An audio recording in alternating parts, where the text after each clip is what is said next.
তো আসসালামু আলাইকুম ডিয়ার ভিউয়ার্স, আজকে আমি আর ভিয়া সাহেব চলে আসছি ঐতিহ্যবাহী বন্দর টু মদনপুর রেল লাইনের আশেপাশে যে পুকুরগুলো আছে এই পুকুরগুলো দেখতে। মনে হইতে পারে না যে কি আধিক্যতা, পুকুর দেখার কি আছে। হ্যাঁ আছে, পুকুর দেখার কি আছে।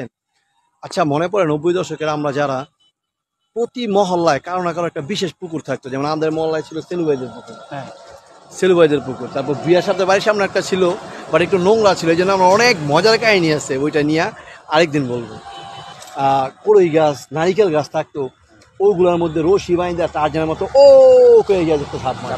ওই সাহসটা আমার কখনো হয় নাই অবশ্য।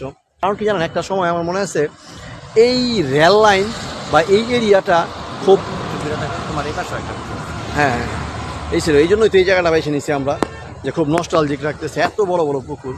তা আপনার মনে আছে কিনা এইসব জায়গায় খুব নীরব ছিল। সেটা হচ্ছে যে আমাদের যে প্রজন্ম, ভবিষ্যৎ প্রজন্ম, এই বিষয়ে তুমি বলো যে ভবিষ্যৎ প্রজন্মে যারা আসতেছে তারা কিন্তু পুকুর কি জিনিস তারা জানে না। তারা হাবিবি ওয়েলকাম টু দুবাই এই অবস্থা। তারা একটা দুবাইয়ের বাংলাদেশের মধ্যে পার্থক্য পাইব না তো। কারণ তুমি তাপমাত্রাটা দেখো, আর মাটি, আমি মাটির চাইতে বেশি বালি মাটি খুঁজে পাই এখন। আমাদের বন্দর মনে হইতেছে অরিজিনাল যে মাটি একসময় মনে আছে।